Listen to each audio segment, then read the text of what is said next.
I am Doc Askins, the Psychedelic Science War storyteller, and this is the Anti-Hero's Journey podcast.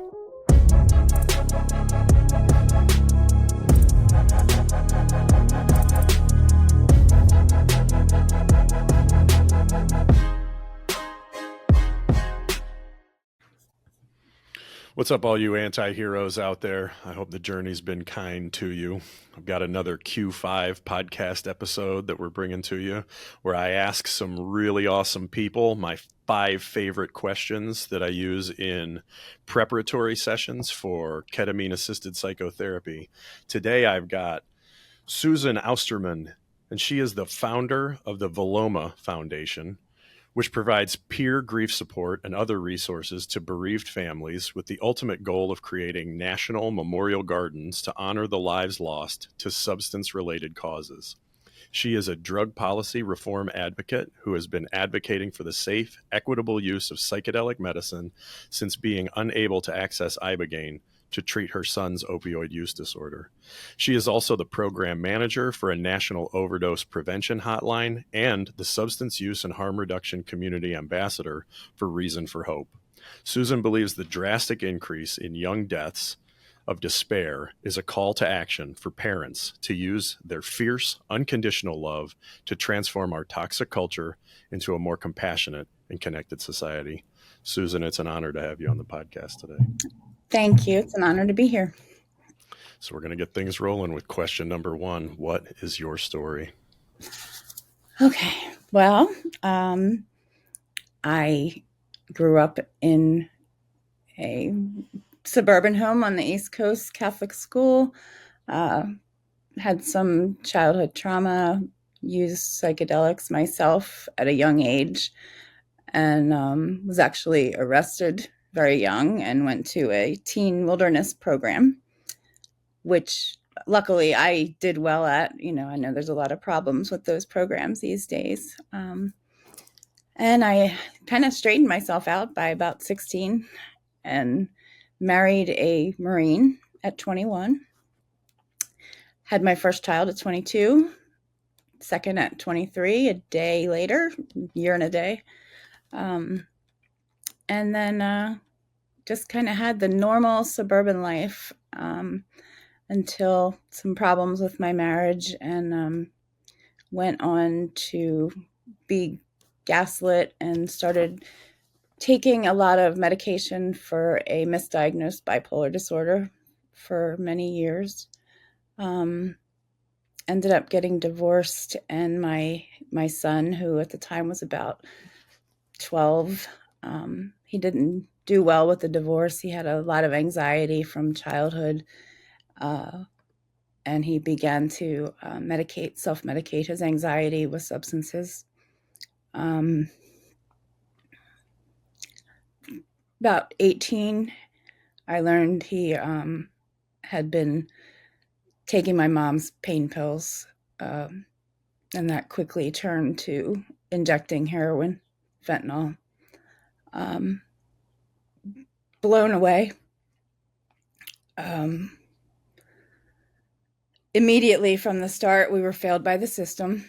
My first, when I learned he was using it, he was going through withdrawal for the first time, and he came to me, and he had cramps in his hands, and he's like, I don't know what's going on. He was terrified. So I called my family doctor, and he said, take him to the ER. I took him to the ER, and they put him on a gurney in the hallway and left him sit there. Wouldn't even give him IV hydration. They just, and I was like, why aren't you helping my child? What's going on? Eventually, well, that day, they found one rehab that was 415 miles away because my son was on his father's TRICARE insurance, and it was horrible. Nothing. So as I was trying to find a closer location, he couldn't deal with the withdrawal anymore. Ended up using it again and got in a car accident, totaled his car. So I flew him down to this one option that we had. And they basically did nothing for him. He proceeded over the next 6 years to be in and out of different treatment centers for, he went to 15 total. No help. These places were a joke. And then he stayed sober for 11 months leading up to my wedding, which was kind of nice, walked me down the aisle. And then he relapsed again, and it got real bad. He was on the street in Kensington by choice. His shame wouldn't allow him to come home. Then I've learned about ibogaine from a good friend of mine, a doctor, and immediately dove into research. And I was like, why isn't this available? But at the time, I didn't put a lot of thought into it. That I just wanted to get access. And then I started to make plans to take him to South America, and COVID hit, and they closed the passport office. So I couldn't take him out of the country. And then he contracted endocarditis, which precluded him from being eligible because of his heart. He had open heart surgery.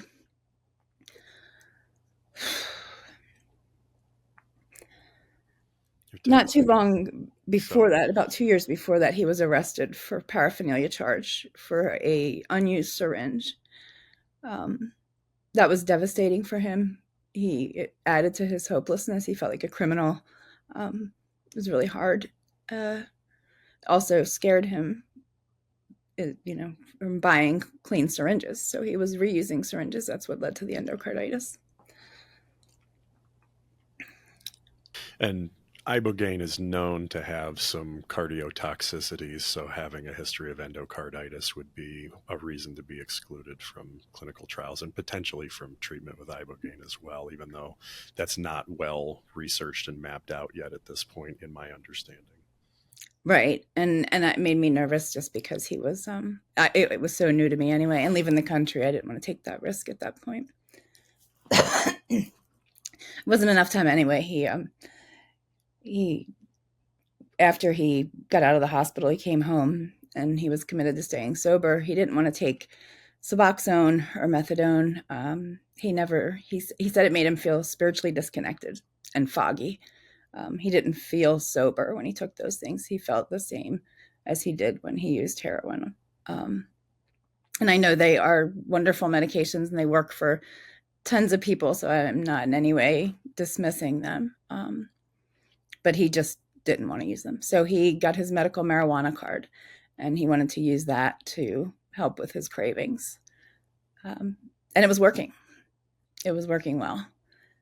But then he got picked up on a probation violation for missing an appointment while he was in the hospital. They incarcerated him for 2 weeks, and during that time, he didn't know that they shut off his Medicaid. They wouldn't release him from jail until he was set up to go into a county-approved recovery home, which didn't allow medical marijuana use. So he went there, and shortly thereafter, he relapsed again. And we tried to get him into detox, and that's when we learned he didn't have medical insurance anymore, which was illegal. There was a law passed that they weren't allowed to do that. Didn't know at the time. So we applied for county funding to pay for him to go, and they wouldn't fund him because he had a medical marijuana card. So he was brokered into one of the bad facilities, and he died 2 weeks later.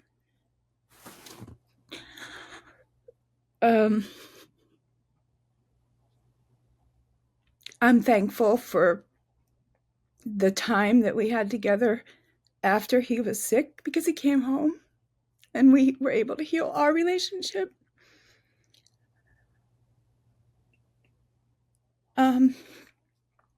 But he was a special kid, my mini-me. Sorry. So shortly after his funeral, I made a list of every intersection that I felt could have prevented his death. Going back to our first hospital encounter and his mistreatment, how stigma and shame really led to the lack of services available, the inability to access ibogaine, which was like, what?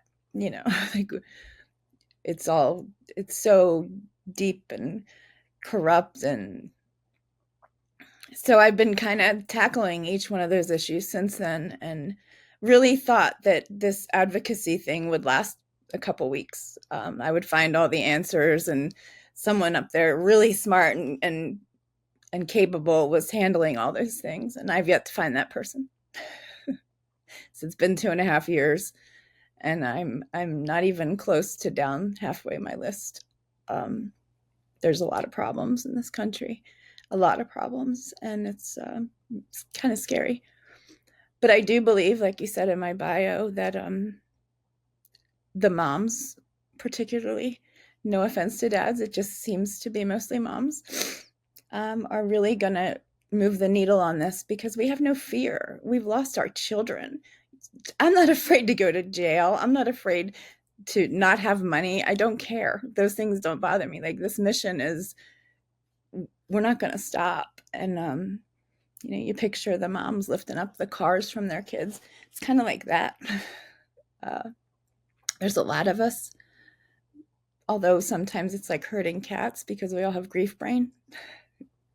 But I have faith. I think that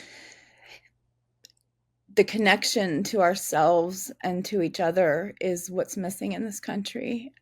And the earth, taking care of the earth, all of those things. And I think that moms have the ability to really guide people with love, but also forcefully. So that's about my story. And I think I might have covered your second question in there too. Yeah, wow. You anticipated a whole bunch of what I was already going to ask anyway, right? But the interview questions are just intended to be an opportunity for you to, to speak from your heart, and give you a platform from which to do that. So, like, we can throw the questions out if you want to, whatever. But God, what a beautiful, trajectory you're on. So just filled with so much pain, but also so much love for your son, for all the sons and all the daughters and everyone else out there. They're kind of one and the same. That love, the pain is because of so much love. And we need somewhere for that energy to go. So a lot of times it's transformed over into all vulnerable populations, those who really need mothering, need our love, need our voice. And also any of our goals that were self-geared, they don't look the same. I will die sad. I know that, and accepting that is really the healthiest thing you can do to move forward. I see parents who wake up every day and expect to feel better, and they have that disappointment every day. I think accepting that this is never going to get better is really a healthy way to move forward. And I'll say that, I'm going to die sad. Be like, oh, no, it's going to get better. It's not. You wake up in the morning and you ping your child, all your children. You need to know where they're at, where they're safe. Every morning I'm blindsided with, he's not here. So I anticipate that every day, and I get through it and I move on. However, your goals are shifted to, how do I help humanity? It's not about me anymore. There is not that there's no joy. I have a wonderful daughter who brings me tons of joy, and her family. It's just different. Everything, you redefine joy more with fulfillment. You have to do things that are fulfilling. I need to be needed, and there are populations within this society that need me, and I need to be their voice. Yeah, My mission is to embody all of life's paradoxes in a way that overcomes fear with love. And I hear that love and that fearlessness in you. And I think it's an amazing thing. And, Thanks. in as much as I can ever help, I will. I appreciate that. It's funny you say that. That's what I tell parents who are raising kids who still are struggling with addiction.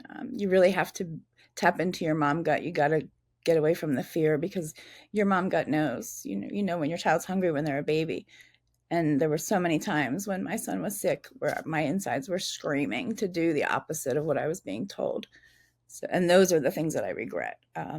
So I try to tell moms, listen to your mom gut, try to overcome the fear and move forward with love. And it's difficult, because there's just so much deeply ingrained expectations, stigma.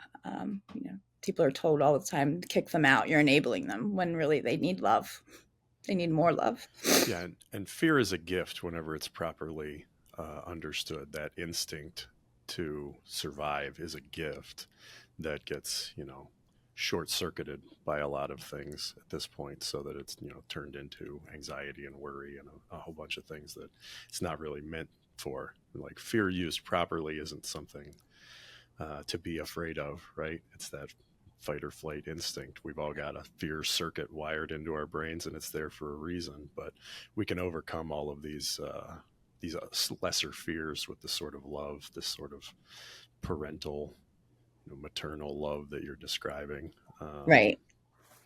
And then that's what happens, kind of, you get to a point where you're reacting in fight or flight to your own child, because you're terrified for their life, and they've hurt you, not intentionally, but there's a trauma there. So it's really difficult to see that and identify it, but sometimes just bringing it to a parent's attention, they recognize it and they're able to kind of shift how they're parenting. So. Yeah, we've talked a bit about the past with your story, and a bit about your, intentions for the future in, creating this coalition of moms to respond to the needs of society. Really, those are some of the intentions that you're setting. Are there other intentions that you have set? I hope to make some of these positive changes and work on the gardens. Excuse me. That was really my vision right after I had him, and what I found comfort in. And I think it can be beneficial to a lot of people. I see myself retiring kind of in that, where I can get back to just what I love, and that's just working with the earth and gardening. So we need memorials for these individuals. So that's kind of, I'm hoping to eventually shift from advocacy more to working with comforting parents more. Yeah, beat your sword into plowshares, I think it says somewhere in some ancient religious texts, something like that. Back out to the farm. That's a beautiful thing. What are you grateful for? I'm grateful for my network of warrior advocates in all spaces, not just moms. I've met some incredible veterans who are out there like yourself, telling the story, normalizing mental health issues. That's huge, I think, in this country. So I'm very grateful for the connections I've made. I have an amazing network of other parents and mothers, and it's a very genuine network. We're all very real, and I need that in my life. I have no filter anymore. I need to be. So I'm very grateful for that. I'm very grateful for my daughter and her family and my husband. Fearlessly unfiltered. I'm a fan. So what are you creating? You've talked about the memorial gardens, you've talked about the advocacy. Are there things that you're creating, in your own personal life or public life? I want to really pull also government transparency.